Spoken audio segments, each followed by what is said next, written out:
clear? So this would be my C1 and this would be my C2 in that case. Okay? Question? So yeah, using the same configuration, I'm taking C1 and C4 to be active. So my C2 and C3 would remain at R0, and my C1 and C2 would be this and this correspondingly, 1 by j omega c correspondingly. And then if you simplify using this expression, you get your V0 to be this.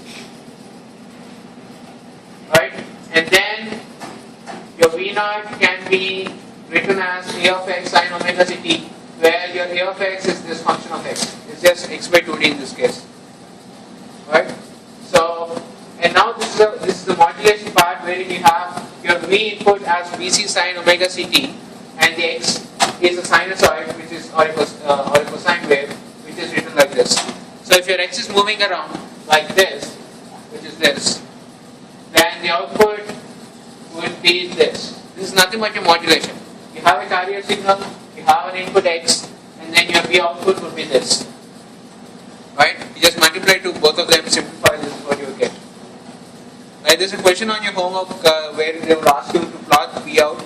The easiest way of doing it is to plot x first, and then take the mirror image of x through x-axis. You get two envelopes, and then plot this in between that. This would be your V out. That's the easiest way to do it.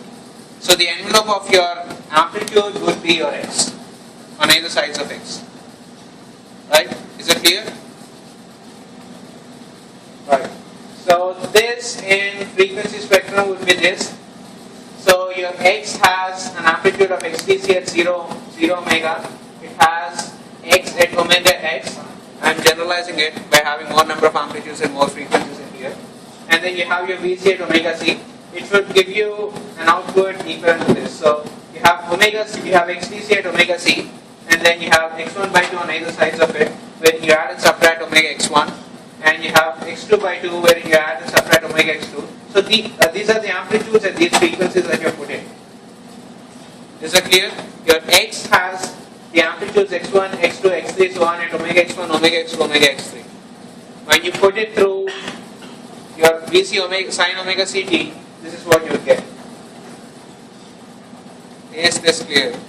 I see a lot of blank faces. What's going on? Are you guys lost? Will these be given to us for the you will be given this. Sensors? Sorry? Will they, like the equations for the different sensors be given to us? So like the L1, L2, C1 and C2, for which sensors? Well, if they just give you these two, that's good enough, right? You can start working. You just multiply these two, right? And then you just have a constant in front of it. Right? Like the equation for C1 and C2. C1 and C2. That's just 1 by omega C1 and 1 by omega C2. And if at all they give, if at all they ask you a question on capacitive sensors, they'll be giving you this rest. So it's 1 over. It's just 1 over j omega C1 and 1 over j omega C2. That's what this is. Right? If you simplify, this is what you would end up, and this is what you would be getting. Is everyone clear how I got this diagram? Yeah. Clear? Okay.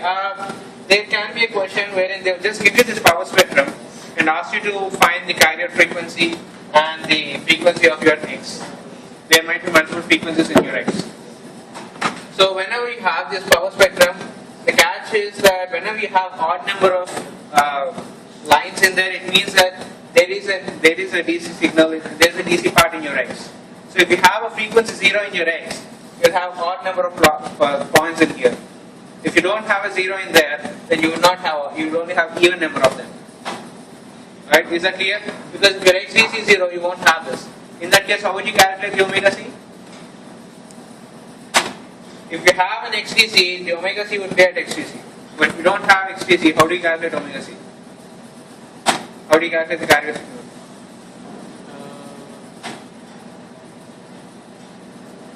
Largest amplitude? What? Largest amplitude? No. Largest amplitude? Okay, let me give you an example. I'll give you a power spectrum where you have, let's say, 10 and 10, and 10 and 30, 5 and 5, 5 and 35. What's the carrier frequency in this case? for this particular power spectrum? 20. 20. How did you get it? Yeah. Yeah.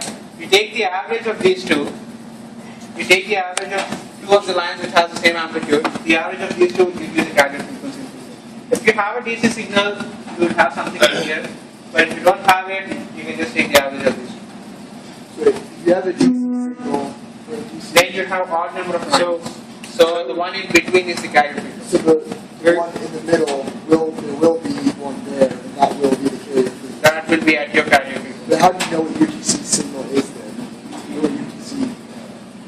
What do you mean, DC amplitude? Yeah, the DC. The amplitude is just the one this. in the middle. Yeah, it's just that.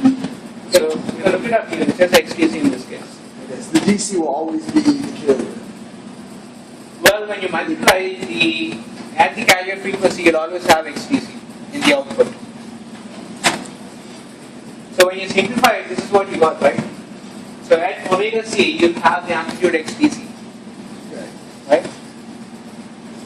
And then on other frequencies at which you have amplitudes x by 2 and x by 2, this is like half the amplitude of at omega x in your x, right?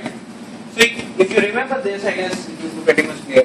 So the amplitude of XTC would be at omega c, and at omega c plus or minus omega x1, you'll have amplitudes of x by 2, and correspondingly you go away, right? And there's another variation of this wherein they use inductive sensors instead of capacitive. This is the expression in that case, and it will simplify with this. It's basically the same. You have a k times Vsx, you have a k times Vsx. It's just that k that is different in this case, just the constant. So you don't really have to worry about solving in each of the cases. Okay?